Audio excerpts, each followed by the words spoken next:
In cybersecurity, I think it's a much more difficult task to say this is the minimum level of skills or qualifications you need to practice as a cybersecurity professional, because the breadth of skills and inputs that we need is so wide.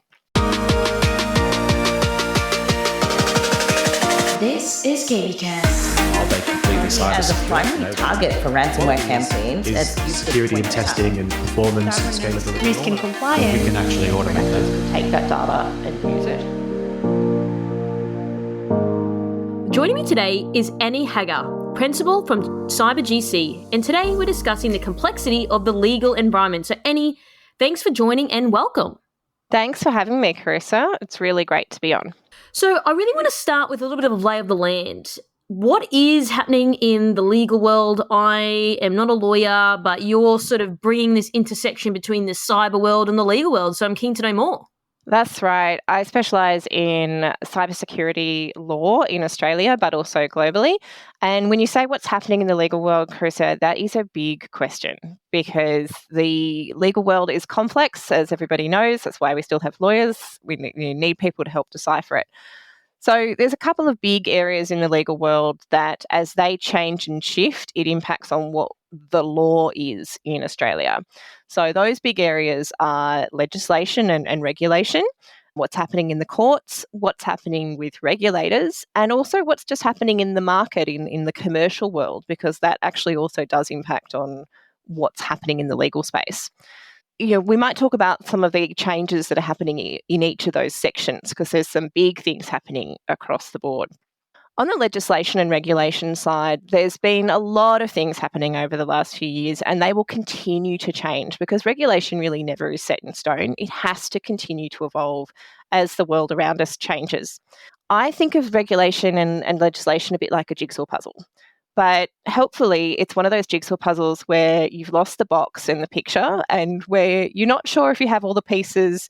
And in fact, maybe you've got some pieces thrown in there from other jigsaw puzzles, and it's really hard to work out how to put the puzzle together.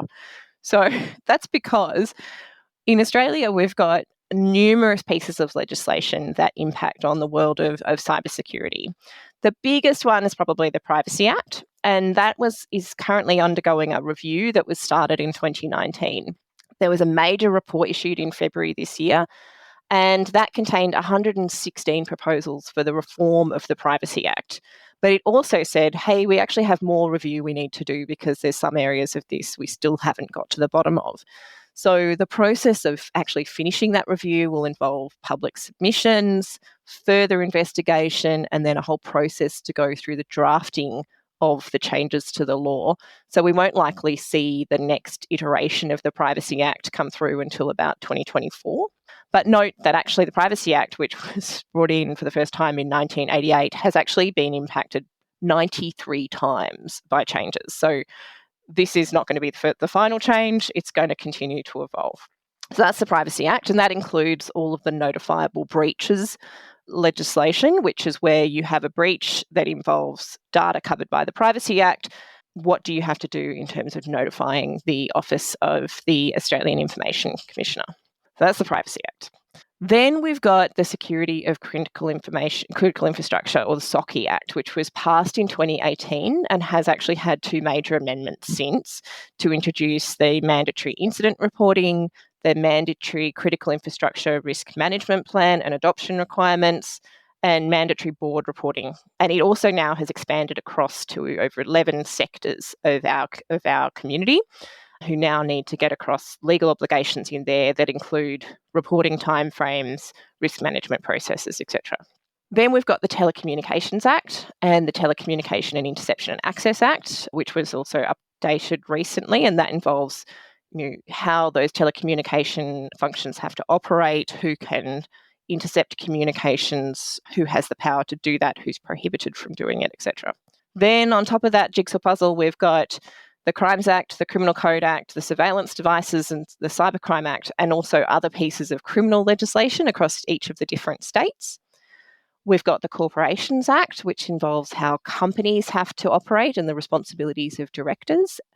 And then we've also got legislation that specifically applies to our national security agencies and explains what exclusive powers they have in terms of monitoring, intercepting communications, signals, etc. Now, that's just Australia. So if you're an Australian-only corporation or organisation, that's a picture of some of the laws that apply to you. If you are a multinational, then you have to apply the jigsaw puzzles of similar kinds of legislation for every single country you operate in. So the complexity of legal regulation and compliance gets really tough as soon as you start operating in more than one jurisdiction. And in my previous role, I used to work for a security company that operated in 134 countries all at once. One of my jobs was to be across what was the legislation that impacted on cybersecurity in each of those countries, and how could we operate as a security company without breaking the law, but also helping our clients to comply. So you can imagine the complexity of that. My goodness. Okay, so you mentioned something before around losing the box and then trying to put the jigsaw puzzle back. Like, that is like the worst, especially like a 1,000-piece puzzle. Right. Where do these pieces go? How do they fit together? But they even look the same when they all look the same anyway. Like those large puzzles do for sure. Even looking at the box is hard. Right. So no wonder people find it hard to understand what they need to comply with in this space, because there isn't a jigsaw puzzle picture for this complex picture we've got. And then the fun thing is, at the moment, we've also got this proposed Cybersecurity Act. So the Cybersecurity Strategy 2023, which there was the submissions all came in a few months ago, and the government is looking at what the cybersecurity strategy for Australia is going to look like for 2030, right? 2023 to 2030. And they've said, hey, should we have a Cybersecurity Act? And maybe we should, but it's not clear from the draft strategy submission discussions whether that would replace some of the things that we have and simplify it, or whether it would simply add another set of jigsaw pieces to the puzzle that we've already got. Oh, yeah.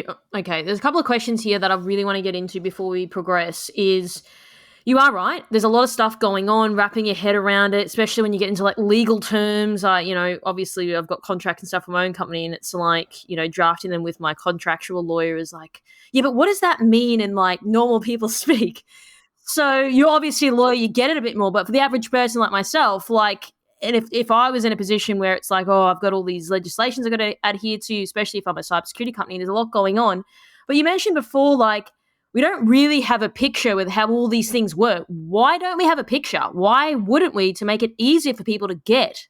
It's a great question. So that's actually one of the things I do with my clients. I'm a picture person. And so I literally put together a slides that go, okay, for your business, you have these jigsaw puzzle pieces in your jigsaw, and this is how they fit together for you. Problem is that every organization has a slightly different jigsaw puzzle because they are in a different industry. They are incorporated. Maybe they're a corporation, or maybe they're not a corporation. That means that maybe the Corporations Act applies or it doesn't. Maybe they're in the telecommunications space, so that act applies. Maybe they're a critical infrastructure provider, so that act applies. So each organisation actually needs to do their own jigsaw puzzle. And they need some help because, as you say, this stuff's complex. It uses a whole nother language.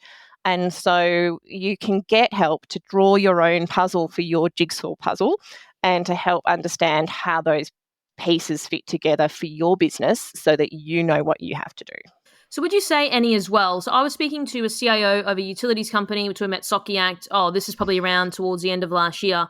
And I was like, so in your experience for some of these regional areas or these people running like, I don't know, water plants or whatever it is, do you think they understand about the SOCI Act? He's like, 100% no way. Yeah. So how does that look?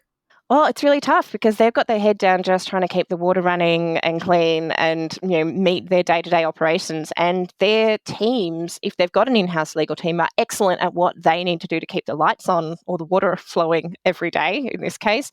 And it's really hard to get your head out of that everyday crazy busy work that everyone has to go, oh my goodness, there's a whole new piece of legislation that I have to now comply with.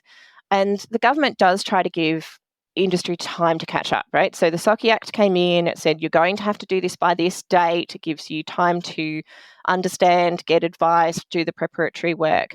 But eventually they do have to put a line in the sand that says you have to meet it by this day. And that's coming up, right? We've got August is the date for the risk management, the critical infrastructure risk management plan has to be in place, the CRIMP. Well, there's lots of acronyms for it. And then you've got another 12 months to then have it fully implemented. And then there's another deadline beyond that for the board reporting. So they're giving businesses time to get across this. But if you've got your head in the sand, hoping, just trying to keep the lights on every day, you're going to start to fall behind, and that will eventually have consequences, because non-compliance with these legal requirements comes with consequences. There are fines, and there are other impacts on your board directors and your executives that will start to come into play. So I hope that people out in the regions are getting some good advice, but if not, they need to get their head up. They need to start understanding what's coming and get some help. So do you envision that by August, all these thousands of people out there will comply? Or do you think that I didn't think so? No, look, that would be what the government's hoping. We all know that that's not going to be 100%, but it is going to be, hopefully, the majority of people have understood their obligations and got it across, and that there'll be a trickle in for the rest.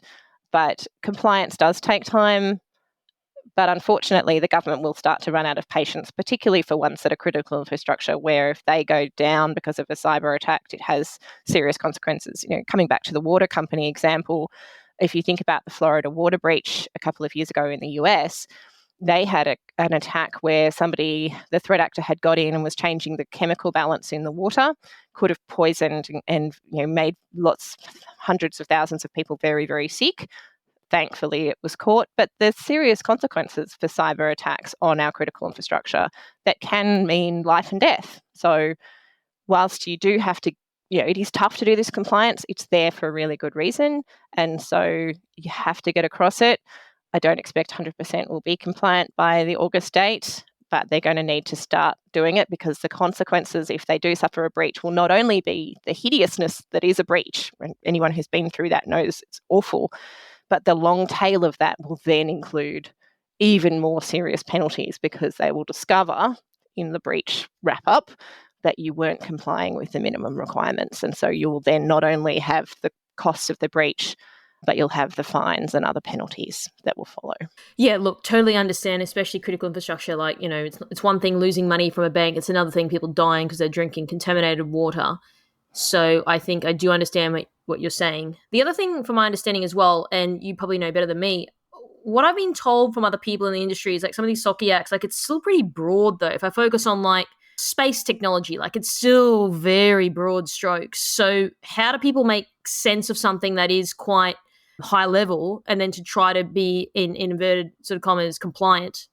Yeah, it's a good question. And it's about putting that jigsaw puzzle together and getting that picture for your organisation. So it's really hard to write laws that apply to everybody in a really prescriptive way. But what also happens if you write laws so that it's a checklist is that you do checklist compliance, as opposed to really understanding the risk and doing the things that are going to produce the outcome that's needed. So what the government has really tried to do, not only with the SOCI Act, but also if you look at like the ISM manual, etc., that instead of being written as a tick, I've got this box covered, they're written in a more principles-based way that says, we need you to achieve this outcome. How you get there is up to you as a business, because it will be different for every business. The same way as what your jigsaw puzzle looks like for your business, depending on which acts apply to you, how you need to comply with things like the SOCI Act will also be different depending on the data you'll run, the type of critical infrastructure you're running, etc. So that's where you need to get some professional help, I think. There are some excellent people who have stood up businesses specifically dedicated to critical infrastructure, and I've been working with some of them on the legal compliance side. But you can't just write one piece of legislation and have it provide a detailed checklist for everyone.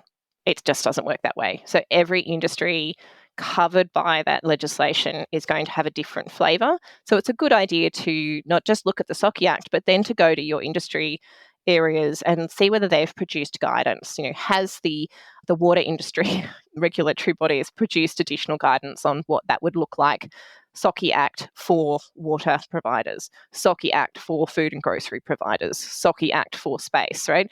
And that's where we as a cybersecurity community working with industry can really add value by layering in the detail with the understanding of what we're trying to get to and the complexity of that industry. Okay, so let's keep going with the complexity of the industry, and I want to talk more to you about the convergence between cyber and legal, two worlds combined. A lot of stuff going on, as you've alluded to, a lot of different things that people need to be across, especially if it's not what they know, then they're not a lawyer, they don't understand the terms, it's a different language, there's a lot of obligation, timelines, you've got the government on your back, you've got other people that are questioning you about everything. So would you just say generally, in your experience, Annie, people are just getting it right with these two worlds being merged together or not really? I think they're playing catch up, but that's not unusual. The law is actually a space that's always in catch up mode because you can't legislate for things that you don't have yet, and people don't want to be over legislated. So people are they're doing business. We're setting up new services, we're facing new cyber threats, we are as a community defending against new attacks every day, and the law is trying to work out where they need to put minimum standards in place, where they need to put new laws. And so it's this constant catch-up process, which means people are facing a breach, they're trying to work out what they need to do from a legal compliance perspective, and then the law is going, is that enough? Do we need new regulation? So the government's going, do we need new regulation in this space? And then you've also got the courts catching up as well. So people are bringing court cases as a result of breaches that then have impact. So are people keeping up? Are they on top of it? No. Partly that's because it's really hard to do that because the law and the case law is constantly changing. I think there's a couple of really interesting things that have come out in the last few months, though, that are changing the way that the law is impacting in the cybersecurity space. The first one of those is all of the class actions that have come out. So since the Optus breach, the Medibank breach, and Latitude, we've seen what they call class actions being brought against that. So instead of it just being, you have a breach, it's awful for you and you lose data, your systems go down, you lose money, there's a huge amount of cost to recover, you lose customers and trust, etc., and your world of pain is just within your business. What you're then now finding is that all of the customers and stakeholders that are impacted by that are getting together and bringing a class action lawsuit. Class action lawsuits have been relatively uncommon in Australia. They're really common in the US, but in Australia they have been relatively rare. But now we're seeing them issued really quickly following a cyber breach. Medibank has, in fact, had another one issued just hit the news this morning. So I think it's up to 3-4 maybe different class actions arising out of that breach. You've also got ones against Optus and Latitude all following that. So now you've got court cases following the cost of a breach. But the other thing that I've noticed that's come to fruition is two other things. There are small breaches that are now ending up in court. So we had a small matter in the ACT where I'm based, where a small business was impacted by business email compromise. They sent $5,000 to pay for an invoice to a bank account that actually turned out to be a hacker's bank account. So they lost the money. The provider of the goods never got their money. So the provider took them to court. And the court said, actually, yeah, you know what, you still owe, yes, you lost the $5,000, but you still owe the $5,000 to the vendor. So you need to pay that. So what's happening is the consequences of small breaches, $5,000 worth, are going to the courts because that's one mechanism that businesses are using to recover losses that are coming out of cyber breaches that are small scale. Never even heard of that. For $5,000, is it worth it though? Well, if you're going to the smaller tribunals that you don't need lawyers, you can self-represent. Yeah, absolutely. If you're a small business, you'd lose $5,000, you can turn up yourself, then yeah, it's worth the time. The court fees are low. It's designed for that sort of case. Small claim stuff. Exactly. So we will likely see a lot more of those. The other really interesting thing that's just happened in the last few weeks is that, I don't know if you've heard, the big law firm HWL Ebsworth got breached. Yes. So they had lots and lots of clients, including government clients and other banks, etc. In a moment of real irony, the Office of the Australian Information Commissioner had files with them, so they were impacted. But what their legal team, as part of the wrap-up and the investigation into the breach, has done is to actually bring an injunction in the courts to stop anyone else using that data that was taken as part of the breach. So they've got this injunction that it basically says anyone in the media and anyone else in the world who has access to any of the information about the breach can't use it. And they've done that because it could help to stem further damage. So if the data's been released, it's published on the dark web, a couple of things can happen with it. The media can get hold of it and talk about it in terms of, did you know this client's been breached and this client's data's out there, and draw parallels and further implications in the media, make more news about it. But also other threat actors could take that data and use it. And also just anyone who knows how to get access to it, that is, could use that data. What HWL's lawyers have done by getting an injunction is to make it illegal for that data to be used. So it's one mechanism that can be used to help stem the damage. And it's really interesting. It's the first time I've heard of in Australia of a entity who's been breached using the courts as part of their breach remediation and recovery techniques. So that's a really interesting development. Wow, these are super interesting, everything you're going on about. Okay, so there's a couple of questions that I have is going back to US is a very litigious country, as we know, but then I've been hearing Australia's starting to get to that level. Would you agree with that? We're certainly not at the same level as the US, but we are on a trajectory which is increasing the legislative action in response. And there's a couple of reasons for that, I think. One is that we are seeing, and that's a general comment, right, Carissa? So there's the general attitude of Americans has tended to be, well, I'll take you to court, whereas Australians have been, well, let's negotiate this and keep it out of the courts. Yeah, over a beer. Yeah. Yeah, right. If you were in the commercial space, it's very rare for companies to sue each other because actually it costs us more in the end, and we all try to use alternative dispute resolution mechanisms if at all possible, and to come to a good commercial arrangement. Because honestly, lawyers, lawsuits, they're expensive. And if we can use our business relationships and come to a good commercial outcome, that's the best thing for everybody. But cases do still end up in court where the parties simply cannot reach agreement. However, when you're dealing with a one-to-many situation, like a big breach that's impacted thousands, millions of customers, it's not practical for them to try to come to an agreement with Optus or Medibank. It's impossible. So they get together as a group and bring that case, which is the situation of the class actions. And that's becoming much more common because law firms are also seeing that there is opportunity there to represent their clients to get a payment, a damages award, an apology, and various other mechanisms that are available through the courts. Okay. Totally hear your point. Now, I want to also just press on something a little bit more about legislation. We don't want to be over legislative. Would you say that we are, but back to your original point in your previous role that you said you oversaw 134 countries, would you say Australia is pretty locked down with their legislation, regulation, compliance, laws, acts, all these things in comparison to potentially other parts of the world, and maybe even focusing on that 134 countries you're across? Yeah, it's a good question. So I think about regulation as a continuum. So when you start out thinking about an issue, there's not a lot of legislation. And then as the community and the government become more sophisticated in their understanding of an issue and how it's impacting on the community, the legislation gets more complicated and often more controlling. Right? So wouldn't it be nice if we could put this magic piece of legislation in place that everybody had to comply with and that would make Australia 100% protected? This magical world, this magical law. It's not going to happen. It doesn't exist. So governments have to work out what's the minimum they can do that's going to be able to be complied with, that's not going to be an unreasonable cost on business, that they can also enforce. And they talk about that as the social license. So do we have the social license to legislate on this issue?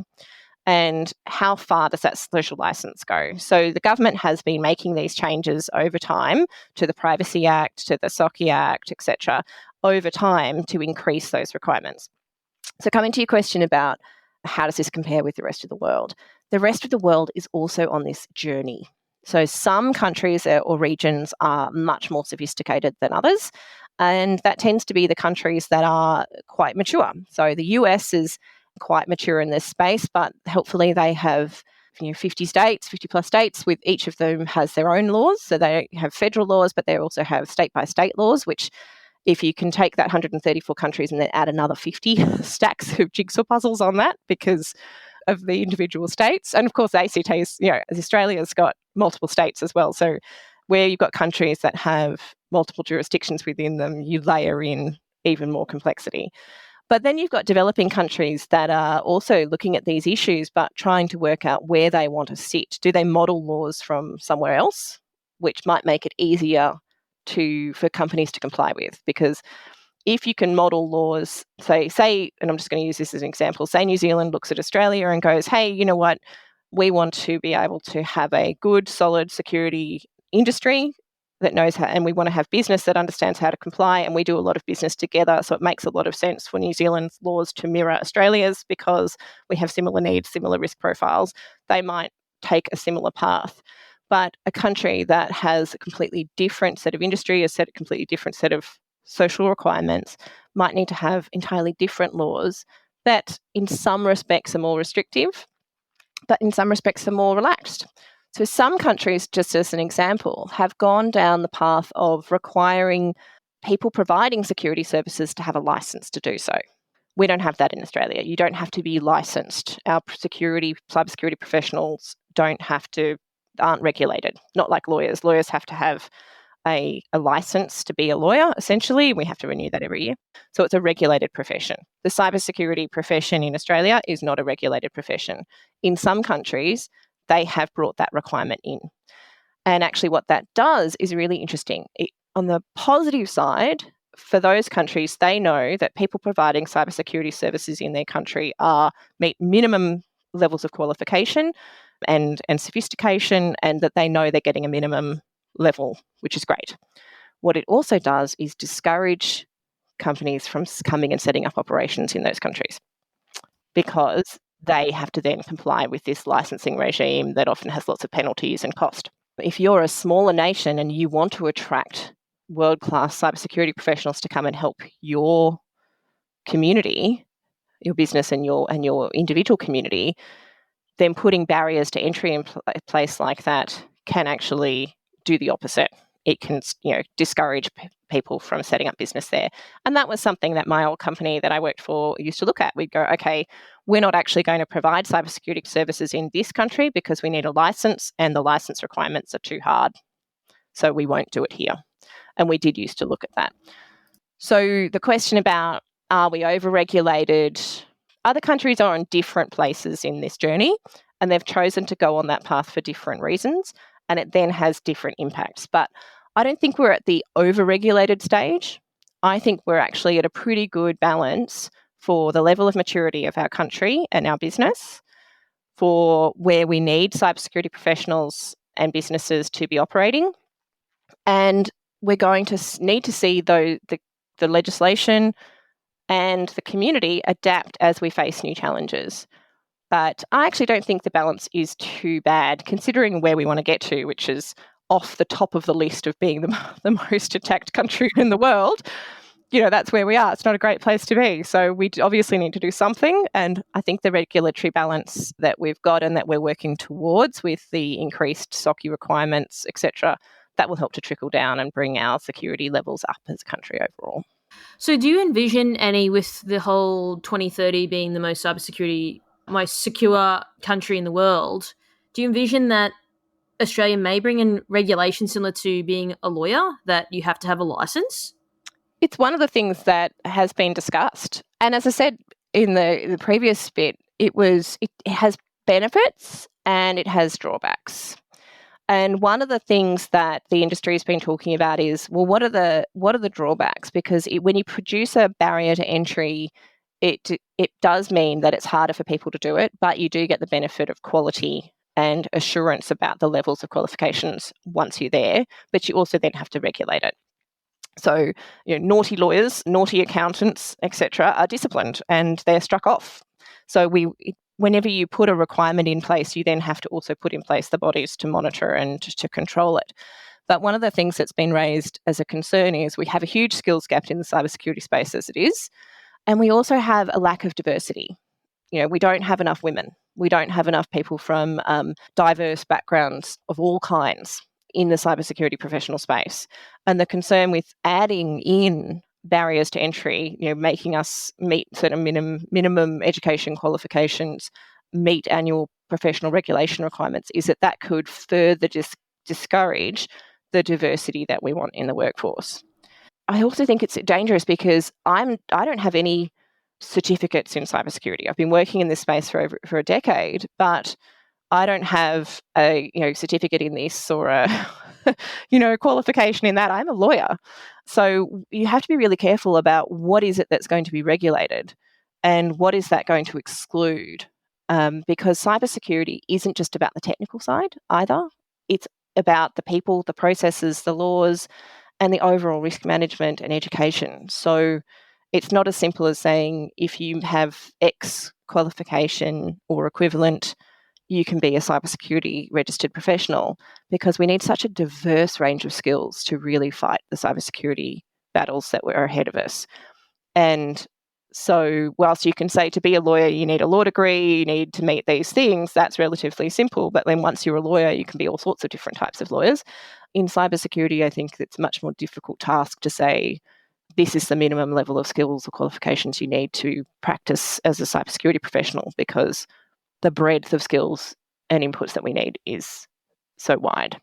Well, I guess I'm out because I don't have any degree or any certificate or anything like Right, that. but think about what if the industry was without your thoughts, your expertise, your contributions? It would be so much the poorer for it, Carissa. Oh, well, thank you, Annie. I've only conducted 250 plus interviews, maybe even more than that, 200 on the podcast alone. So I guess, yeah, look, you raised great points, and I understood when you were saying the for part, but then I stood your side about the against part. I think until we be more mature as a industry, there's probably no point in it, because, like I said, it will discourage people. People couldn't be bothered even getting into the field. There's going to be a lot more work, a lot more rigor around being regulated and everything like that. So I don't predict that happening anytime soon, if I'm honest.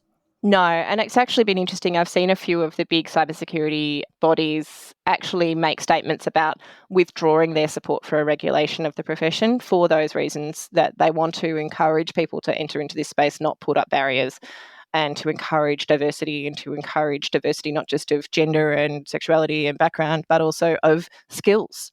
And the minute you put up walls, you start to narrow that down. So I think it could be something we look at in the future, but it's certainly not something that would help us on our cybersecurity journey in the next little while.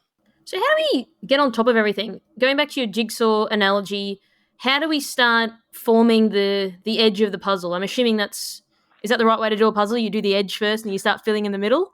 That's the way that grown-ups do it. I've got a 5-year-old and we do it by colour. So we look for the colourful bits and put them together. So I guess my point is there's more than one way to put a jigsaw together. Some people are edge pieces first type people, and getting on top of what's happening in the legal space is a bit the same. How do you like to get to your information? How do you like to organise your professional reading, your professional information intake differs from people to people. I'm a podcast person, and I also like snippets, and then if I find an issue I have to dive into, I'll do really deep reading, but I much prefer to sort of skate across the top of all the issues. You might be a deep reader, in which case you probably just need to focus. You need to get that jigsaw pieces and go, which are the absolutely critical pieces for me in my role or my organisation, and I'm going to dive deep onto those. But first of all, what I would do is try to get a picture of your jigsaw puzzle for you in your role or your industry, your organisation. Then you can sign up to some great free media and free information sources. So actually law firms have some great free articles that they put out whenever there's a change in the law, and you can sign up for, I want to see just the cybersecurity ones, or I want to see the cybersecurity ones and the ones on critical infrastructure, etc. And so you just Google up Australian law firms and cybersecurity, and you'll see that there are ones you can sign up to. There's actually also, if you are in a business, there are subscription services you can sign up to that will help you track regulatory changes and help you manage regulatory compliance. So if you've got a really big jigsaw puzzle for your business, it might be worth looking at one of those tools. It can be, if there are platforms that do it, that help to automate your tracking and help to bring the compliance requirements to the fore and help you to map your compliance across onto what your organisational controls are doing. So there are things you can do, but I do find I have to read cyber news every day. Otherwise, I start to fall behind. But then again, it's my job to be absolutely at the forefront of what's happening. Other people might have a bit more time to digest and adapt to the information that's important to their business. But without that picture of what the jigsaw puzzle is that you're trying to build, it'll be really tough. So doing that, getting that picture sketched out is a really important first step. So how does it look? And great points, by the way. I really appreciate you sharing those avenues for people to get that information. What about for a CEO that's like, okay, not only have I got to think about what Annie's saying, I've got to think about George and all of his compliance around HR. Then I've got to think about Jennifer and, all of our regulation around compliance on paying people and, Fair Work Australia. I've got to think about them in case someone tries to sue us. How do you sort of wrap your head around everything when it's not really your world? And let's maybe focus it on like your world. How does someone absorb all that? There's a lot of stuff going on. When you're a CEO of a company, it's not just, what Annie's saying. You've got 50 Annies saying the same thing and everyone's saying how important it is. How do you handle that day to day? Yeah, it's a really good question. And if you are the CEO of a really big business, then you've probably got not just the compliance for the HR and for the industry and for the corporations and all of the cyber stuff, you've also got that times every country that you operate in. So I really think for people in those operations, you have to have trusted advisors who are experts at getting across that stuff for you and bringing the key things to your attention. But it's also about having a great process, because compliance can be organised. There are some laws that are going to change regularly, but it's unusual for all of them to change all at the same time. And it's also, as I mentioned at the beginning, governments tend to give good lead time in terms of compliance. So what you need are people who, if you've got a team, fantastic. If you don't have a team, some external help to do that mapping, to get tools to help you monitor when there's changes, but to do that mapping to your organisation so that compliance doesn't become something you have to continually juggle. It becomes embedded into your organisation and into your organisational processes, the way that your people work, the way that they're trained. Because that way, it doesn't feel like such a burden. It's just the way you do business. And it's sometimes tough to get there. It's going to require some investment. But once you get there so that your compliance is operationalized, as we used to call it in my previous organisation, then it becomes routine.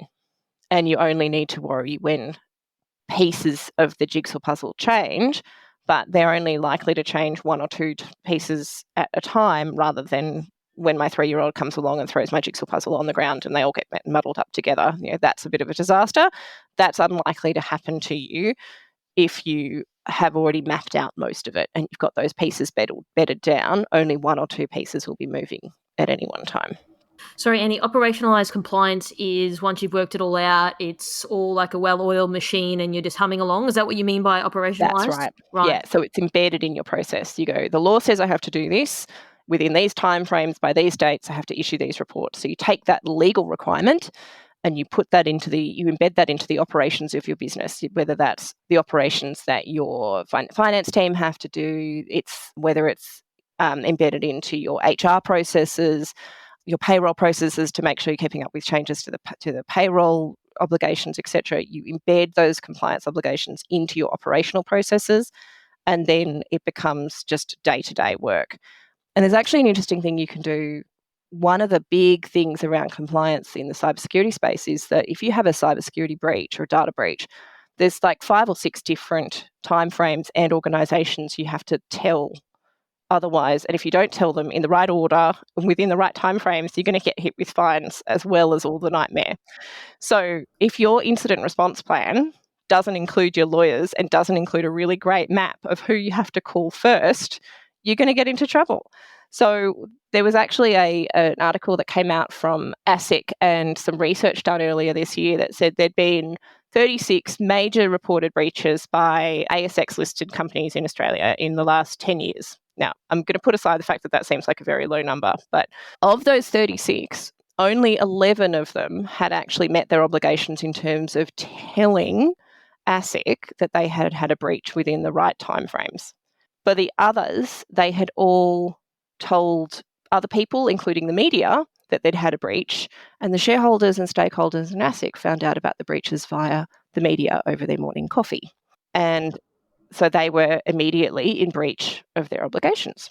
And so if they had had an incident response plan that said, cyber breach, who do I call first, right? I have 72 hours to call, if I'm a critical infrastructure provider, I have 72 hours to call the ACSC and report, and APRA requires you to report within 72 hours if you're covered by APRA as a regulator.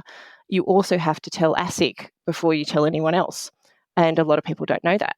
So you need to have your jigsaw puzzle of your regulations, but in your incident response plan, you need to have your list of who has to be told within what time frame in order for you to meet your legal obligations. Otherwise, you're going to find potentially that APRA's taking action against you, ASIC's taking action against you, the OAIC is taking action against you because you failed to meet your reporting timeframes in the midst of a crazy breach response. And look, I have empathy. There's a lot going on in those times, right? Your whole house is on fire, and you got ASIC barking up your tree, and then they're going to bringing the hammer down on you. Like it's a tough position to be in, and you've got enough stress to worry about, let alone informing these other people in the time frame. So I kind of get why people don't do it, right? I understand.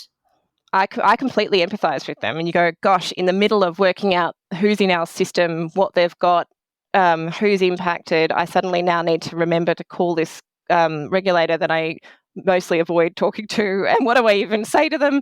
But this is where I talk about the operationalization of it. If you've thought about this in advance, it's built into your incident response plan, and you've done your IR wargaming and practicing, etc., so that it becomes second nature. You have a breach, you call your legal team or your lawyer and say, hey guys, press go on all the people you have to tell from a legal compliance perspective, and we'll keep focusing on the breach remediation. But you've got that embedded into your IR response process. And so you then don't have to worry about the compliance side. You've ticked that box, and you can get back to focusing on saving your business and remediating the impact of the breach. So Annie, do you have any closing comments or final thoughts you'd like to leave our audience with today? I think the important thing is that this is really complicated.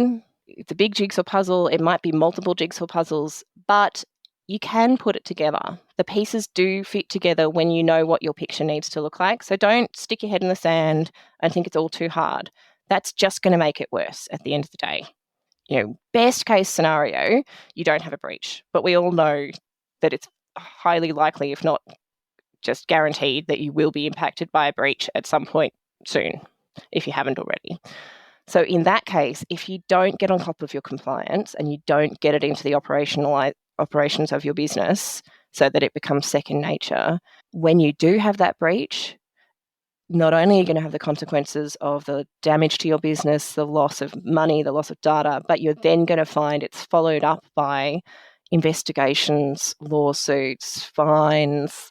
You look at what Medibank's had to do, which is they've had to put an additional $250 million worth of capital into holdings because of an APRA requirement that came down this week. There are going to be significant additional consequences that come as a result of failing to comply and failing to take those actions. So don't leave it until everything settles down. It's not going to settle down. The longer you leave it, the harder it is to catch up.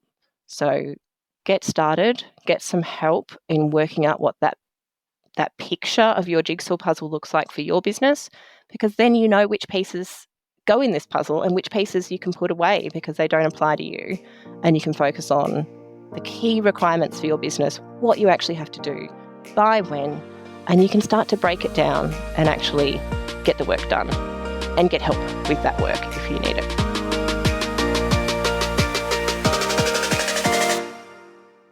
This is KBcast, the voice of cyber. Thanks for tuning in. For more industry-leading news and thought-provoking articles, visit kbi.media to get access today. This episode is brought to you by Mercsec, your smarter route to security talent. Mercsec's executive search has helped enterprise organizations find the right people from around the world since 2012. Their on-demand talent acquisition team helps startups and mid-sized businesses scale faster and more efficiently. Find out more at mercsec.com today.